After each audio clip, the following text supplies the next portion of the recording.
This is The Workflow Show.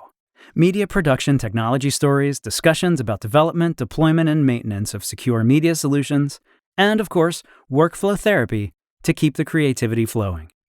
I'm Jason Whetstone, Senior Workflow Engineer and Developer for Chessa. And I'm Ben Kilberg, Senior Solutions Architect at Chesapeake Systems. Today we'll be talking about immersive experiences. Our guest, Lucas Wilson, a longtime media technology evangelist and enthusiast, is the founder and executive producer for Supersphere. Supersphere's mission is connecting fans to the things they love through the medium of immersive entertainment. Lucas and his team use technology to deliver high-quality and affordable immersive virtual reality experiences to artists and their superfans. What kind of technology is involved in these experiences? And how does it fit into the media and entertainment landscape? We're about to learn more, but first a quick reminder to immerse yourself in some workflow therapy. Subscribe to the Workflow Show podcast so you know when we creative tech nerds at Chessa have produced some more therapeutic content for your delicate ears. And please suggest guests and feedback by tweeting @TheWorkflowShow and do the same on LinkedIn. And please suggest guests and feedback by tweeting @TheWorkflowShow and do the same on LinkedIn. Workflowshow@chessa.com is our email address. And now let's get to our discussion with Lucas Wilson.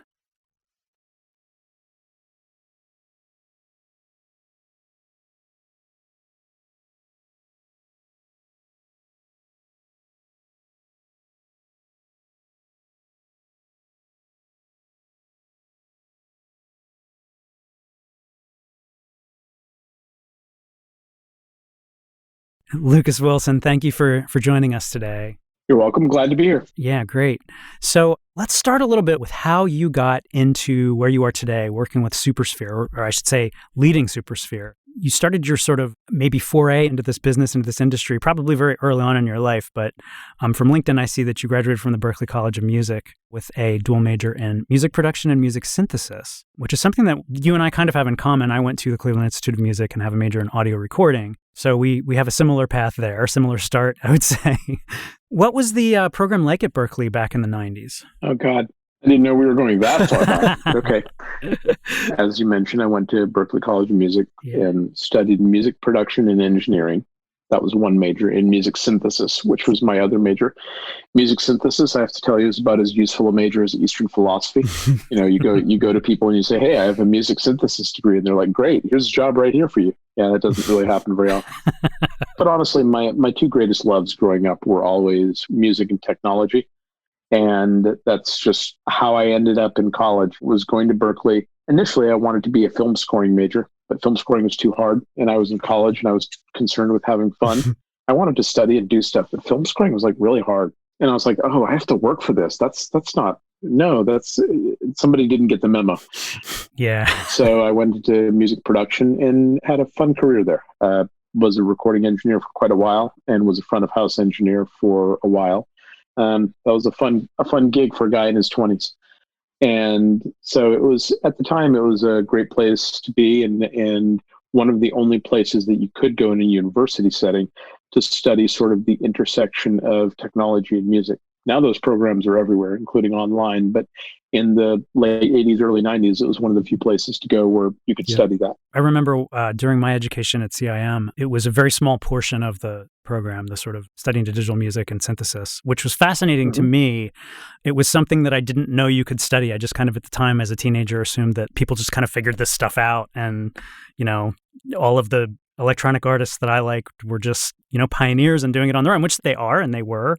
But it was just really interesting to be able to sit in a classroom and learn about something that I was passionate about and not something that somebody put in front of me and said, you must learn this for your major. Sure. Yeah.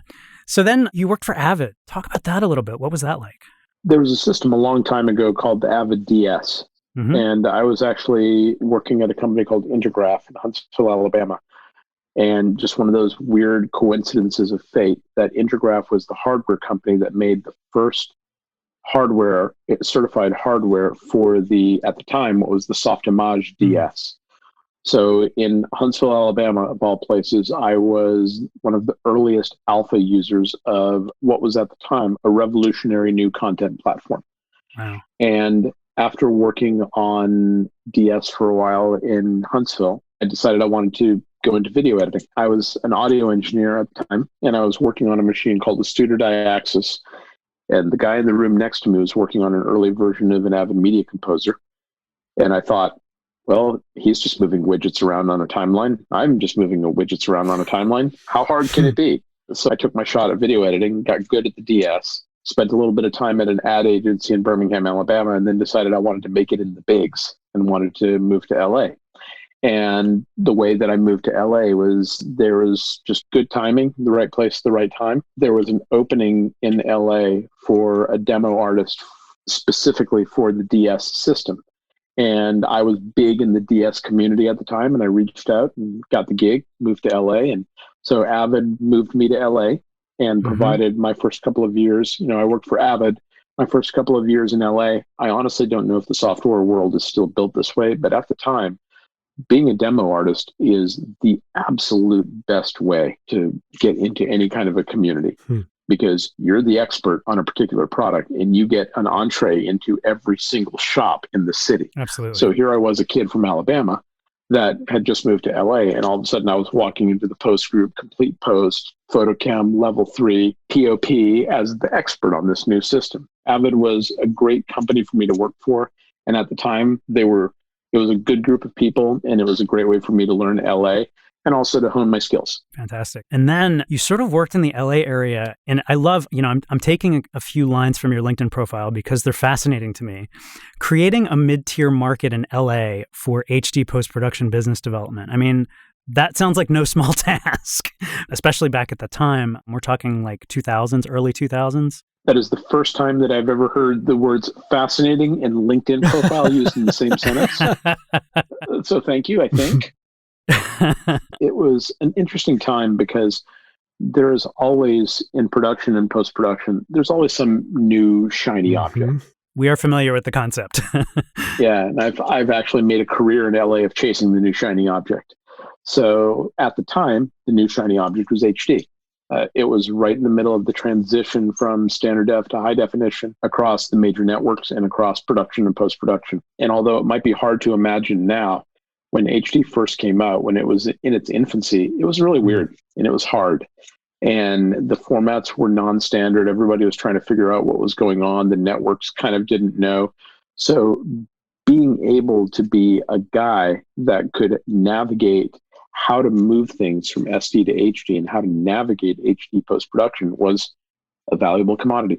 So that's what I did at Avid for a little while. And then when I left Avid, I just went into the LA market as a freelancer for a long time and was for a short period of time, was one of the HD guys in LA.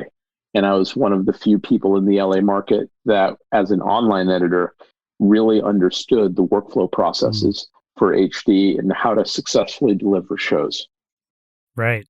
That's great. And then it kind of went on from there to the 3D and the stereoscopic. Again, another sort of interesting quote. I'm just going to read it here. Supervise complex relationships and negotiations with competitors who are also customers.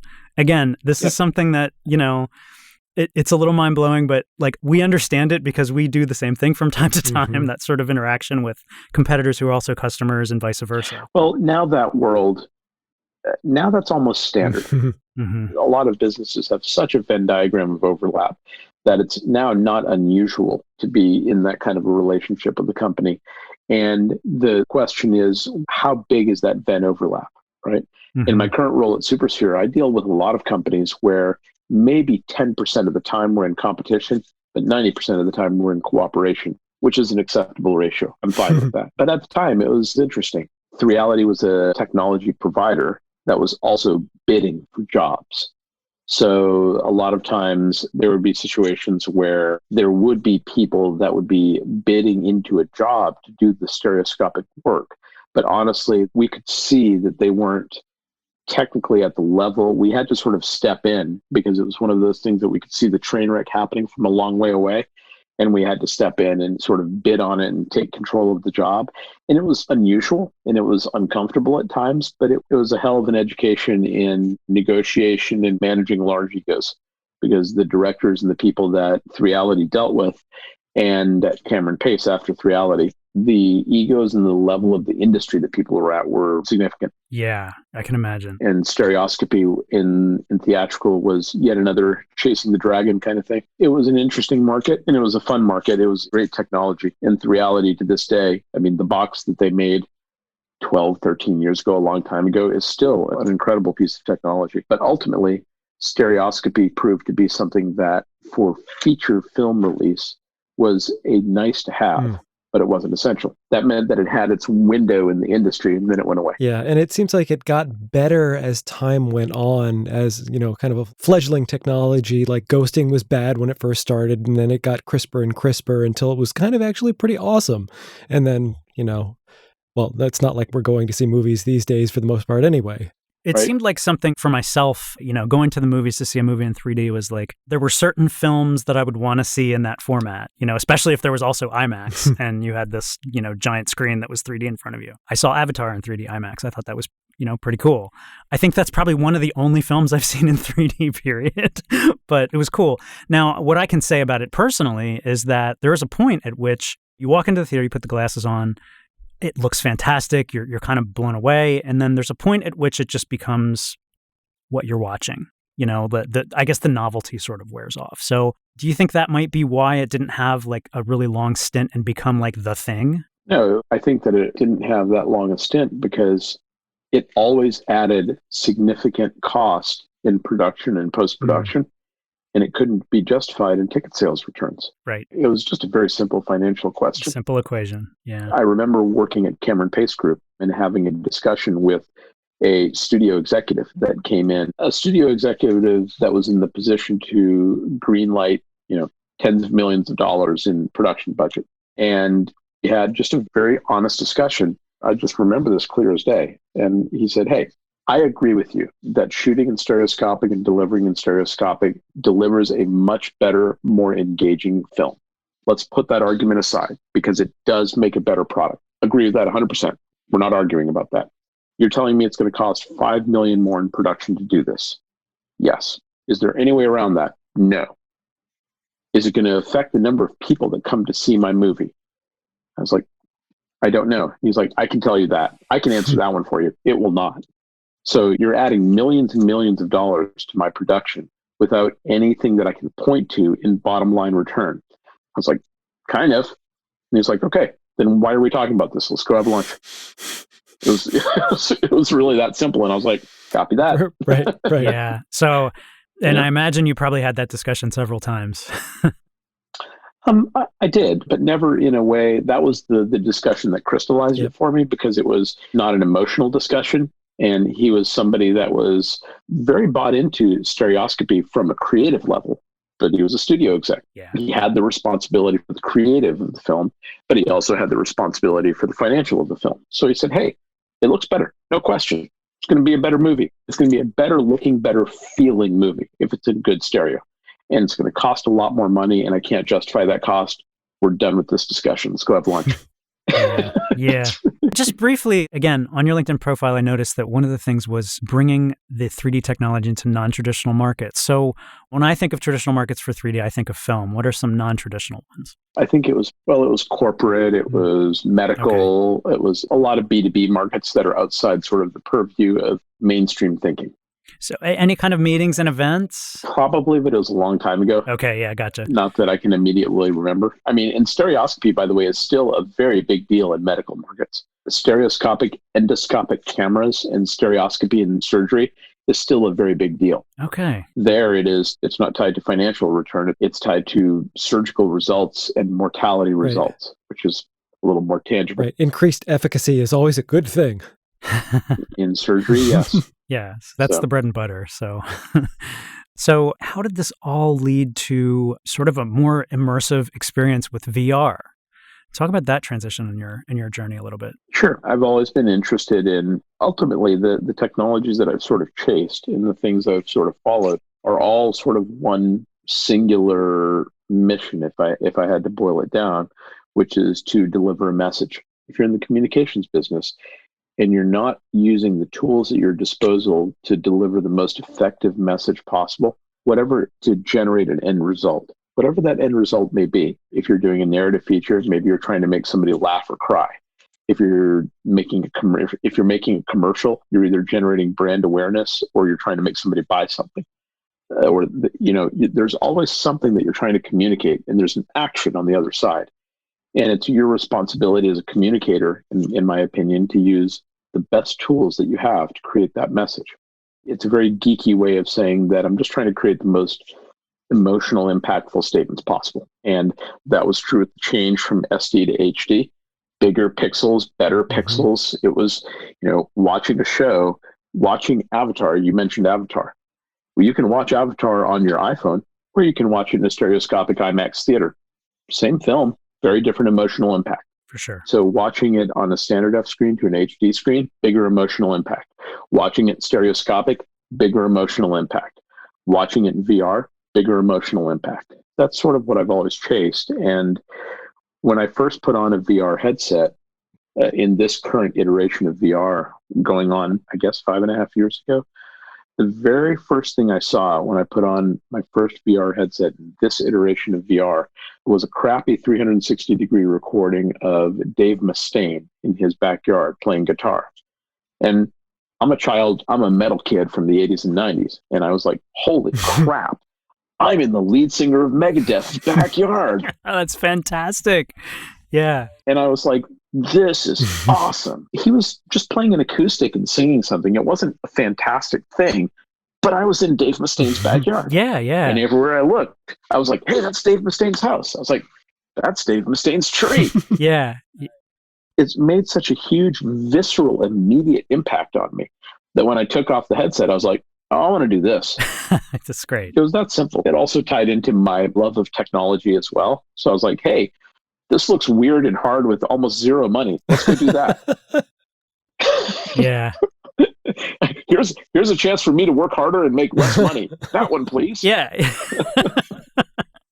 I will tell you, from a performer standpoint, I do community theater every once in a while. I act in community theater, and I'm involved with a theater company in central Pennsylvania that does a lot of what they call immersive theater, and it is performing in very small, non-traditional spaces. So instead of performing in a theater, performing in maybe a pub, maybe in a building that is set up for a particular experience for patrons to come in and experience it. Actors are in character the entire time. They're probably improvising. There's definitely a show, but it might be adjusted based on audience participation and things like that. And I will say I had a very similar experience that you described, which was just, this is so much better than standing up with blinding lights in your face and performing to whoever's out there. You can't even see them. You see reactions. You gauge, like, what are we going to do next based on what the audience is doing? How's it going to go? Yeah, I remember just getting involved in that for the first time and thinking, like, this is really cool. Like, this is the way I would want to do theater if I was going to do it more. So it was just a logical progression for me. I started Supersphere initially just myself, doing projects and raising my hand and saying I was a VR producer when nobody knew what that meant and I could get away with it. So then I started doing projects and started delivering projects and started getting a reputation for a guy who could deliver projects in a new and weird medium. And then started getting more calls. Then it was just an organic growth from there. Started getting more calls, did more projects, had to hire people because I was getting more calls to do more projects. It sort of went from there. My partner, Doug, and I had been working together for a while, and we saw an opportunity we were doing 360-degree videos for a lot of people. We both thought, what would be really cool is to be able to do live streaming and to be able to do live performances in VR, because if you can't be at a show, this is the next best thing. And in some cases, it's better than being there for people that have either social anxiety or people that don't like being in crowds or people that have disabilities that prevent them from going to these venues for whatever reason. So we started doing that and just sort of found our groove there. It tied into everything that both Doug and I loved about the industry. We love music. We love live music. We love technology. And the artists were digging it and creating these experiences and doing these experiences was fun. Awesome. So you've already talked about it a little bit, but let's shift the discussion a little bit to what some of these experiences look like for the fans, for the viewers. So live situation where you kind of feel like you're there with the artist. Is that kind of the gist of it? It is. I know I'm simplifying it. It is. Again, it is about respecting the artist and about creating that impact. Supersphere's corporate tagline, which is a nice tagline, but also happens to be something I believe in pretty deeply, is that Supersphere brings fans closer to the things that they love. And that's ultimately what we're trying to do. And that means respecting the artist also in what they're trying to do. So whether we are doing, if we're doing just a straight multicam show, straight multicam VR show, I mean, we've built a lot of technology in the background that lets us integrate any kind of camera and deform geometry in real time so that we can take a red and put it into a VR world and do a real-time deformation and make everything sync up. You know, there's a lot of technology and a lot of engineering that's gone into it in the background. But ultimately, if we show up at a venue and the artist is performing there, we want to capture that performance and we want to transmit that performance in as technically clean a way as possible, but also in a way that respects what the artist is trying to do with their stage show. We did a show for Billie Eilish at a sold-out arena in Madrid, and Billie's show is pretty stripped down. It's a great light show, and she and Phineas are fantastic performers, but it's a pretty sparse stage, and it's really very focused on her and her performance. So, you know, our camera placement and what we're trying to do with the cameras and how we're trying to do that reflects that. So when you put on a headset and see the show, yes, you're getting a great VR experience. You're also getting the impact that the artist is trying to make with their live show. So if we're doing that kind of a show, that's what we're doing. And then when COVID came along, after we got through the first month and a half of, regardless of how it personally affected all of us, in our own individual ways as a business, after we got through the initial month and a half of, hey, there was a bunch of shows that we were going to do on the road and a bunch of money that we were expecting that no longer exists. Mm-hmm. Yeah. After we got through that, then it did allow us to sort of take a step back and build something that we had been working on for a while in fits and starts. But it allowed us to really focus and build something which turned into the ArcRunner platform. And the ArcRunner platform is virtual production for the music industry. Our goal with it is to be able to bring a very high-end technology to an accessible, affordable level and allow artists and allow the average artist and allow the average performer access to those tools at a price point with technology that they're used to. So we can build virtual worlds, or artists can build virtual worlds, and then they can perform in those virtual worlds with initially just green screen technology.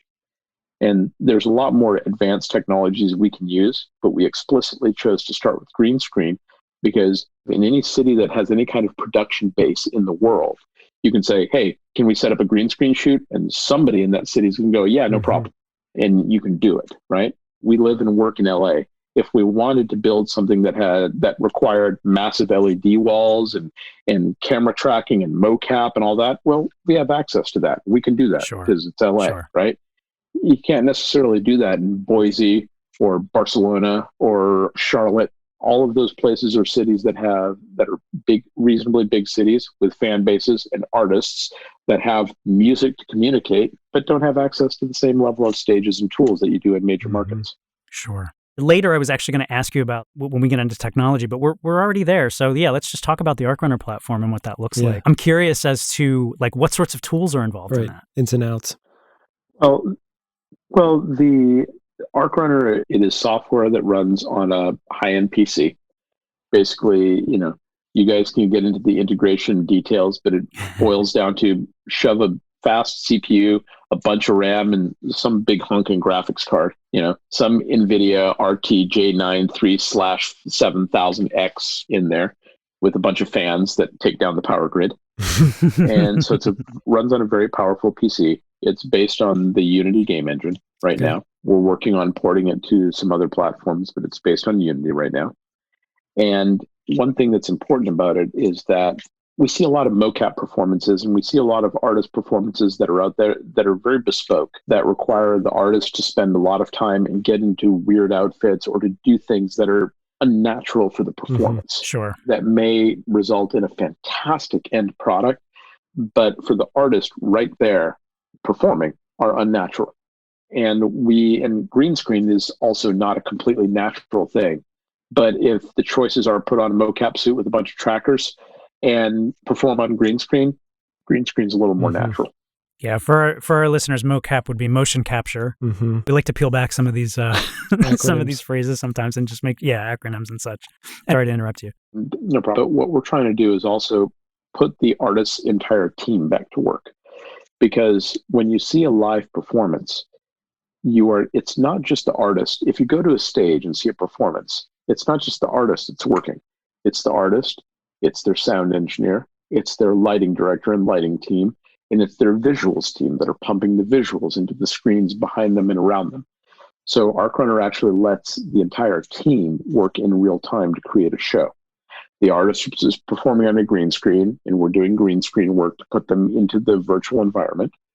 We've implemented what's called the DMX protocol, and there's 2 variations of the DMX protocol, and we've implemented one of them, and I can never remember which one it is, but it basically allows us to interface with industry standard lighting consoles. The one that a lot of LDs use is called the Grandma 2 and the Grandma 3.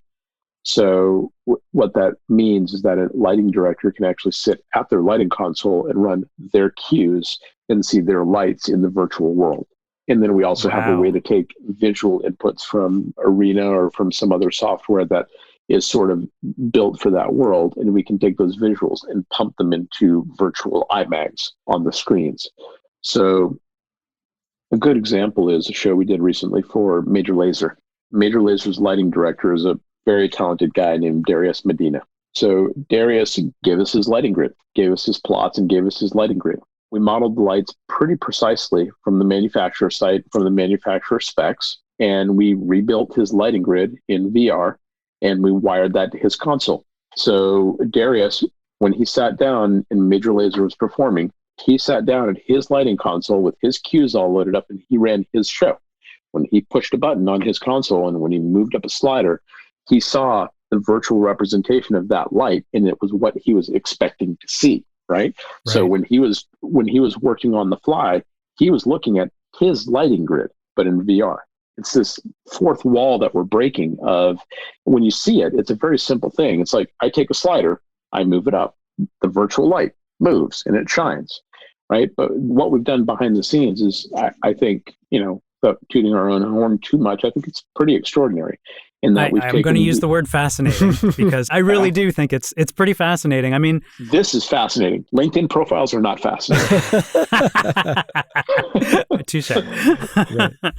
It looks like a small step, but it's a pretty extraordinary thing to see a lighting director sit down and sort of, you can tell at a certain point that they're not uncomfortable. You can tell at a certain point that they're looking at their lights and they're just doing their thing. And you can tell that it's sort of, they're not making the distinction anymore between the physical world and the virtual world, because they're running their lights and their art and they're seeing it what they expect. And I imagine that's a key to making all this work, is that that sort of switch in your brain that flips to what I'm looking at right now in front of me is real.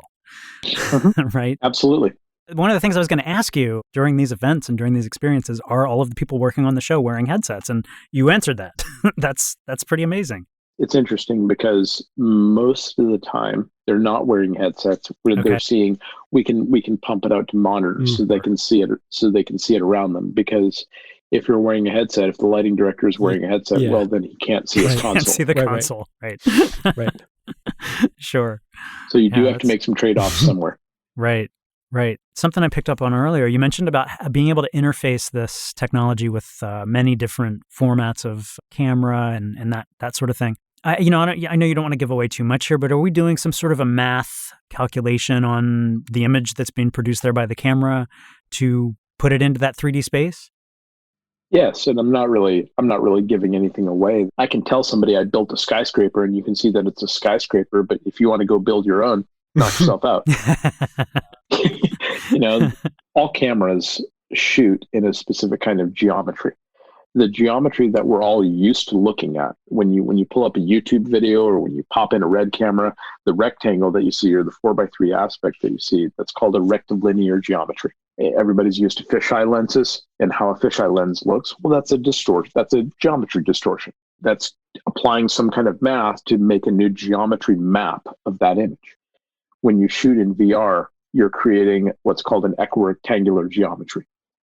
So all that we've done is we've written code and we've created technology that is able to take in any kind of camera in any kind of geometry. In the same way, when a camera comes into a system, you have to deal with its color space. If you want it to look good, you have to match color spaces and make sure that everything's in the same color space on the output. We're doing the same thing with geometry. We're assigning a geometry to each incoming camera and saying, oh, you're this, you're this, you're this. Apply this deformation to it so that it fits in an equirectangular output for the VR world. So that lets us take a red camera on an input and warp it and put it into a VR world. And then there's a lot of work that we did to make sure that everything's in sync and make sure that that transformation happens in real time. It's non-trivial work to make it happen, but the end result is pretty straightforward to explain. Everything has a geometry on the input. We transform it in real time to a VR geometry on the output so that we can create a VR world from whatever camera is coming in and output it. Got it. So when you say a multicam, when I think of a multicam, I think of several cameras throughout the space in different positions that are focusing on the same subject, but from different angles. So are we, in this situation, are we at the same vantage point looking at in different directions, or is it a combination of those? Typically when we do a show, we have, and it's the same way that you are, forget about VR. If you're going into a concert arena and you're broadcasting a show, just a show that we're all sort of used to, you have to think through camera placement, lens choice, where you're putting stuff, how you're framing. All those choices are the same. You're just adding the VR component on top of it, right? So you're saying, okay, now we're adding VR into the mix. Okay, here's the creative ability that gives us. What are we going to do? Gotcha. Where are we going to put cameras? How are we going to mix geometries? It's still the same creative calculus. You're just adding more options. You're saying now we have VR as an option, and you have to understand technically and creatively, what does that do to your show?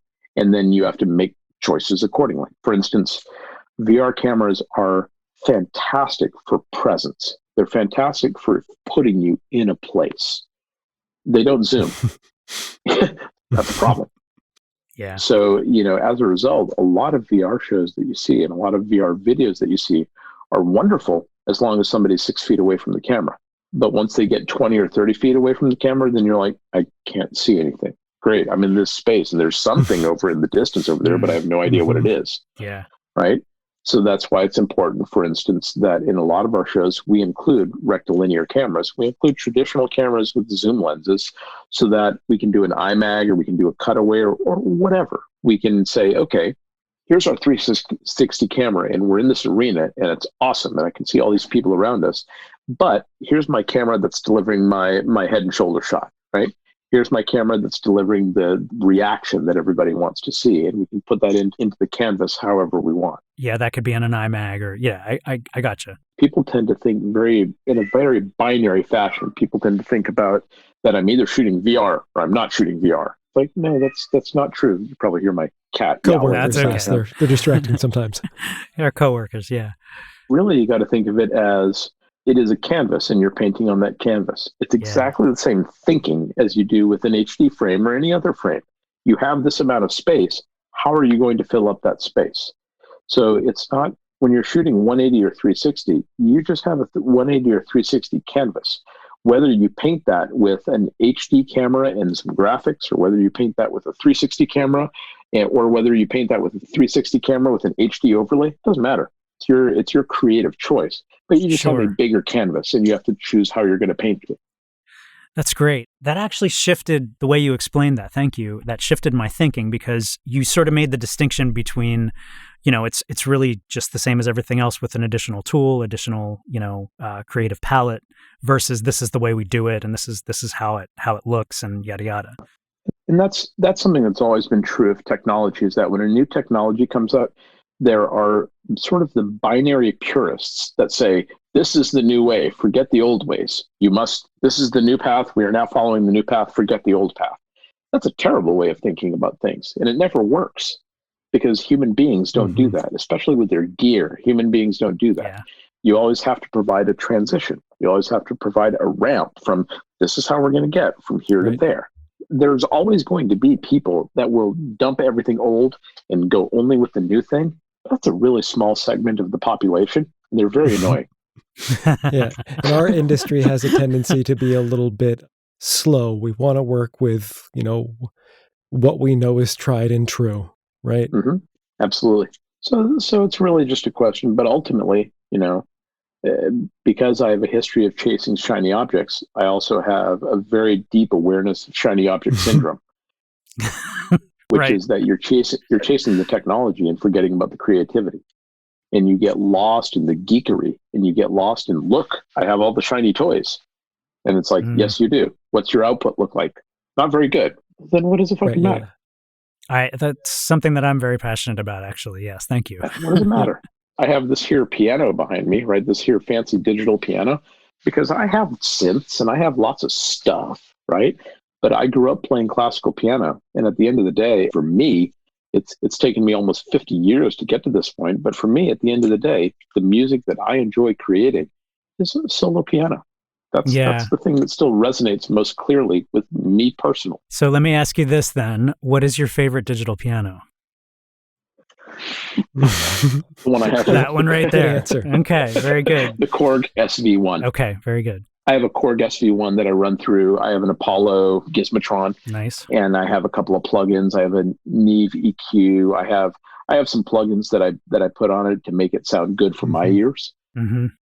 That's my favorite digital piano, and I actually like it better than most of the analog pianos I play.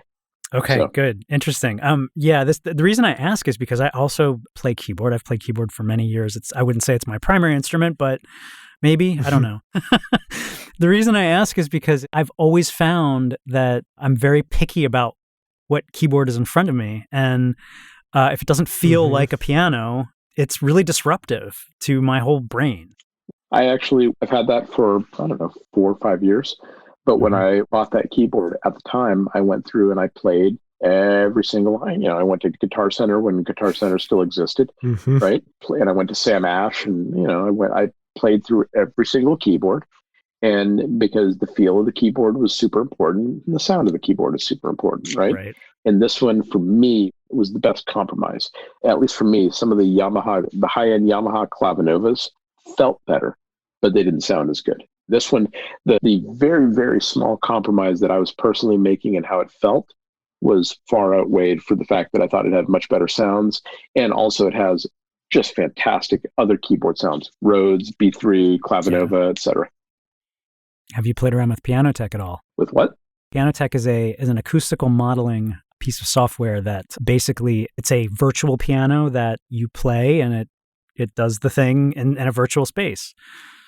I've heard of it. I have not played around with it because it took me years of fuckery to get this to the point where I was happy with it. And I will add new stuff to it. But at the end of the day, for me personally, I'm happy with that sound. And whether I want to play Chopin or Miles Davis or me screwing around, I'm pretty happy with how that sounds. Well, because you like shiny, I'm going to ask that you check this out because there are 3 different versions of it available. And I, of course, don't work for them or anything. I just happen to think that it's pretty amazing. But imagine being able to tweak the tuning, reaction, hammer density of any key on the keyboard and, do whatever you want to do to make it slightly randomized and all that kind of stuff. It's pretty neat. It's worth screwing around with for sure. It must be relatively new. Because in the past couple of weeks, I've had like 3 or 4 friends send me the Pianotech thing. And I'm like, okay, I get it. The universe is telling you to play with this toy, Lucas. Play with Pianotech. It's just because, and I have to say, I haven't done like a lot of actual projects with this tool. That's not because I don't like it or because I don't care. I did go watch the YouTube video and listen to the demo. And I was like, oh, that sounds really cool.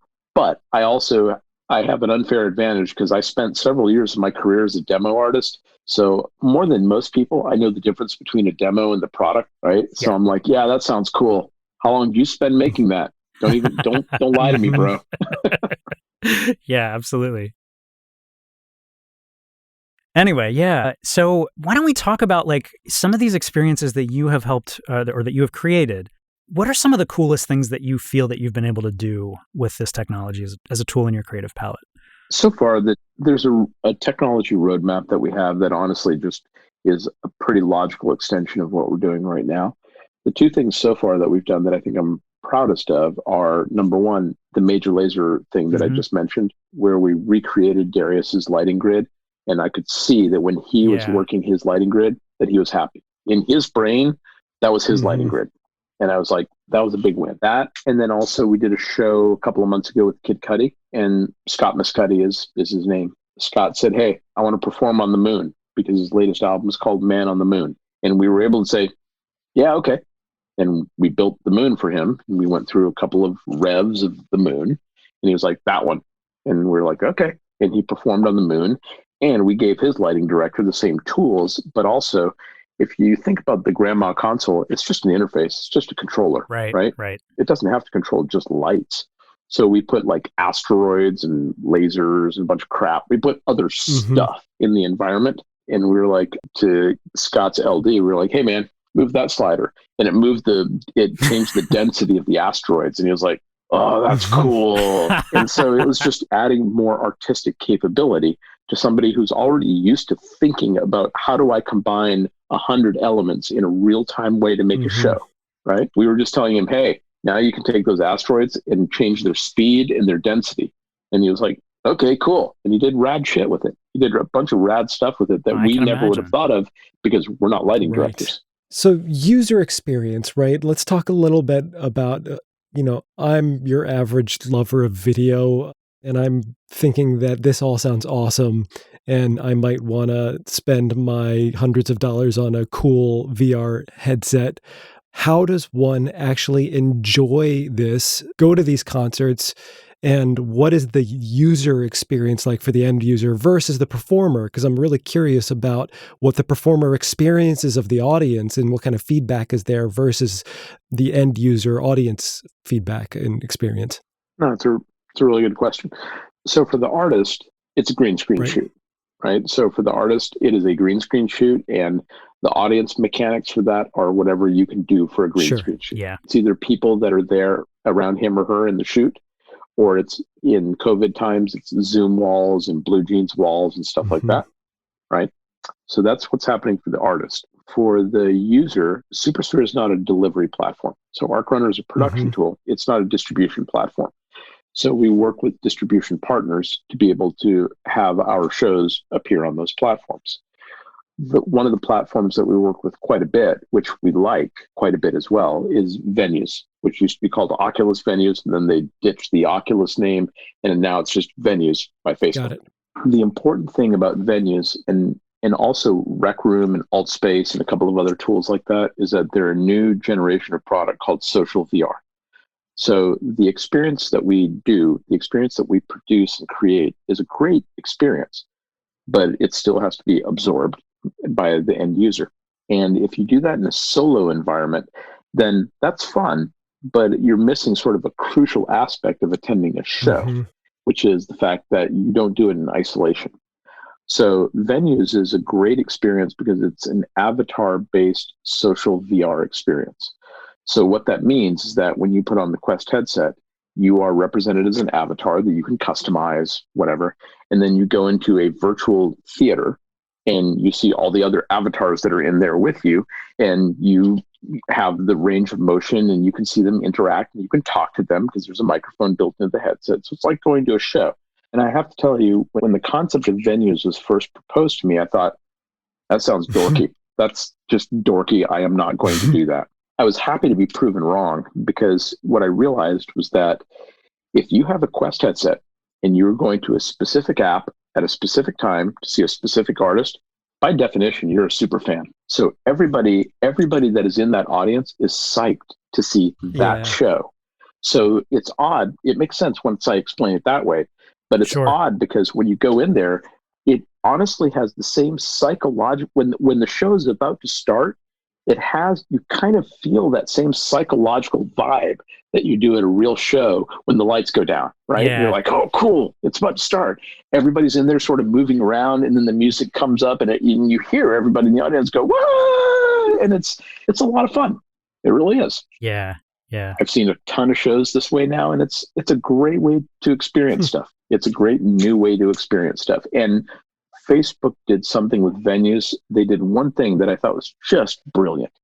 They created the ability to take virtual selfies.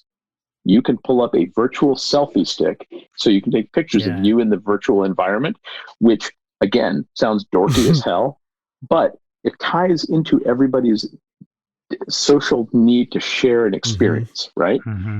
And it turned into a viral thing with Kid Cudi, because one thing that you also don't think about, Kid Cudi was a pre-recorded concert. It was not a live show.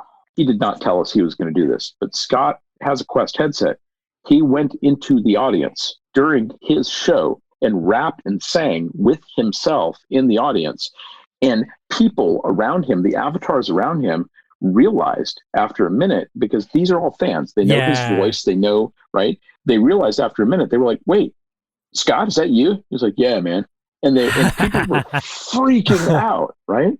And so it created this really amazing dynamic where the artist was in the audience, surrounded by people. And people were taking virtual selfies, and Kid Cudi posted a virtual selfie on his Twitter feed of him in the audience as a virtual avatar with people around him. It was a whole thing, right?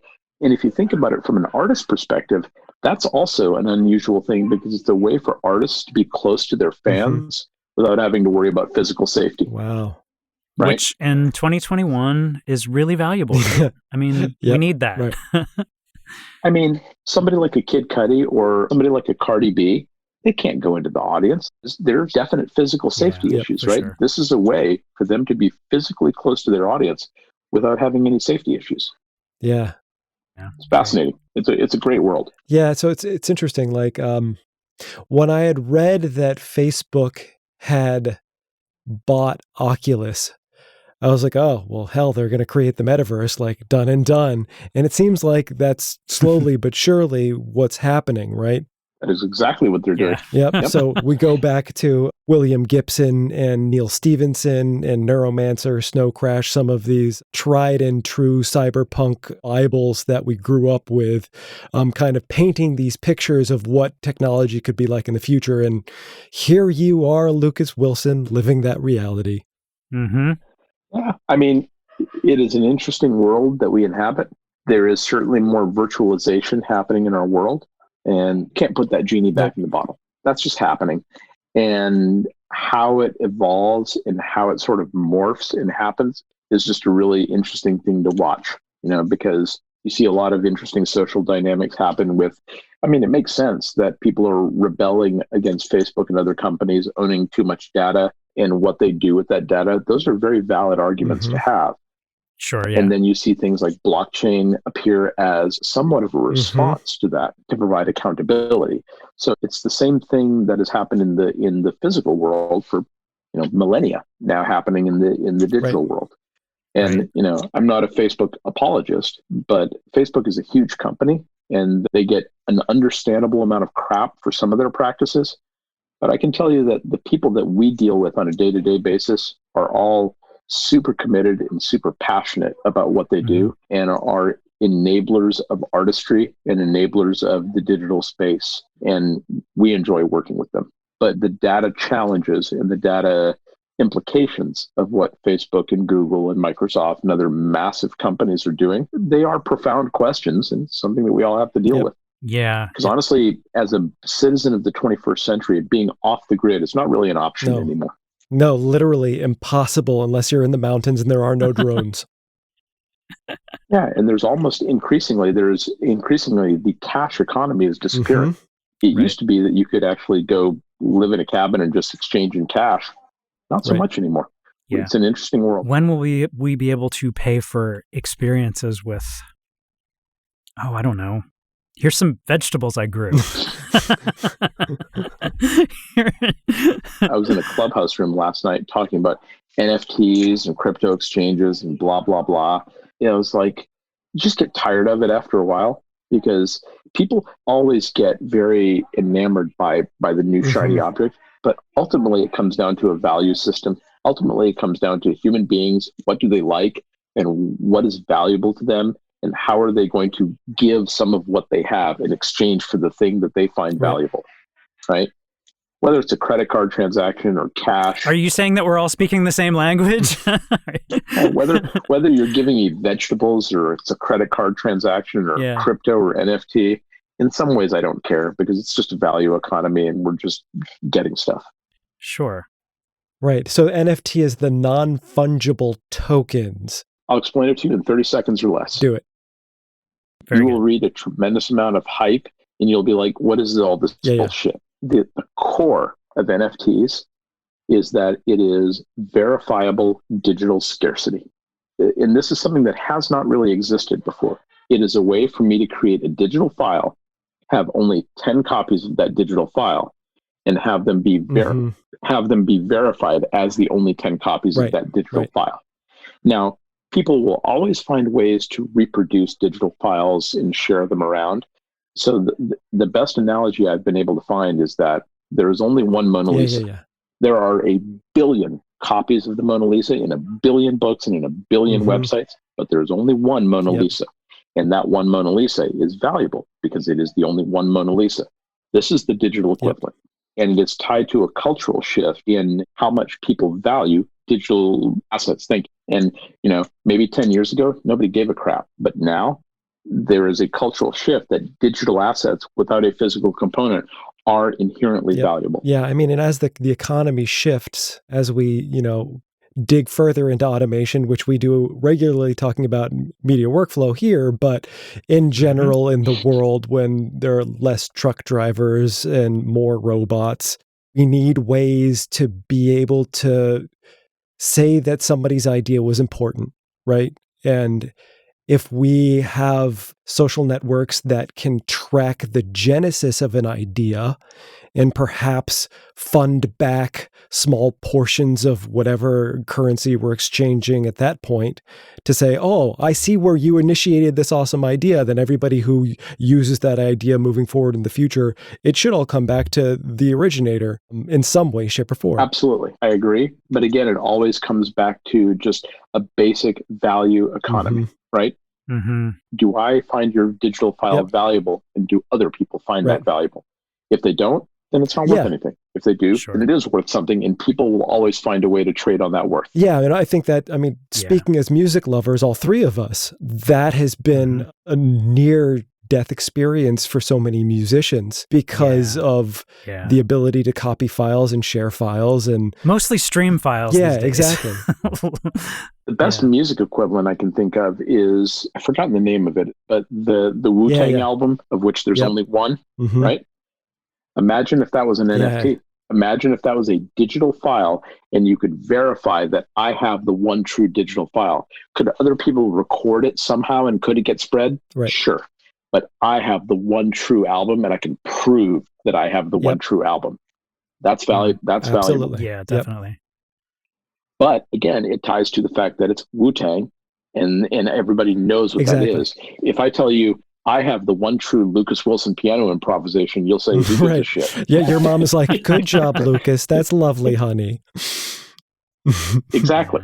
Yeah, and then what is the future like? What are you excited about as a futurist and chaser of shiny objects? Now, challenges, of course, you've talked about some of the coolest things that you've done. Obviously, those were challenges. I'm thinking more like, what was something that was a real head scratcher that just, maybe tripped you up a little bit? Figuring out how to synchronize a fill and a matte channel coming from Ultimatte into a Blackmagic card in a virtual reality universe. Okay. Yeah. That was a pain in the ass. We tracked that one down for quite a while. Got it. But honestly, guys, there are creative challenges and there are technical challenges, right? Creative challenges it doesn't matter what the technology is, they're creative challenges, right? You put people on them and you figure it out. Technical challenges, same thing. My entire career has been living sort of on the bleeding edge of technology. So shit's always breaking. Yep, for sure. And it's just a question of having smart people in place that can be nimble and look at something that's broken and go, how do we fix that like real fast? And be able to, being in the live music world, if you're ever in live broadcast, doesn't matter whether it's local TV in a small town or whether it's a national broadcast. If something breaks, it's got to get fixed really damn fast. And you got to have people around you that are able to fix it really damn fast. That's kind of it. There's no really specific thing that I can point to that's like, oh my God, this was crazy. It's just always a question of balancing, where you want things to be with what you can accomplish now in a real-time setting. Yep. And not pushing that too far so that you're not in a situation where something breaks on set and you're like, yeah, there's not a fix for that. We have to scrub the shoot because that's bad. Real bad. And as far as the future, like everybody else, I'm looking forward to going back to a physical concert. Mm-hmm. But until then, and even beyond then, my work and sort of my mission is to continue to break down the barriers between what is a physical concert and what is a virtual concert. Yeah. That goes in a million different interesting directions. But that's what I continue to try and do. And it all comes back to sort of my key tying phrase of bringing fans closer to the things they love. If at the end of the day, someone looks at a Supersphere experience and comes away with a smile on their face going, that was rad, I've done my job. Yeah, mission accomplished.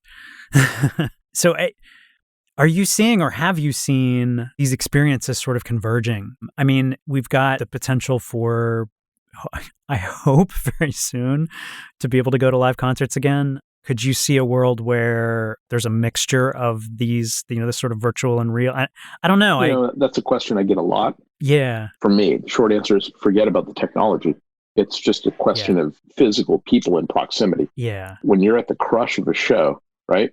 What are you going to have in your hands or on your face, God forbid, that's going to add to that concert, right? And again, somebody is going to come up with an answer to this that I haven't thought of yet. And when everybody sees it, everybody's going to go, oh, that's rad, right?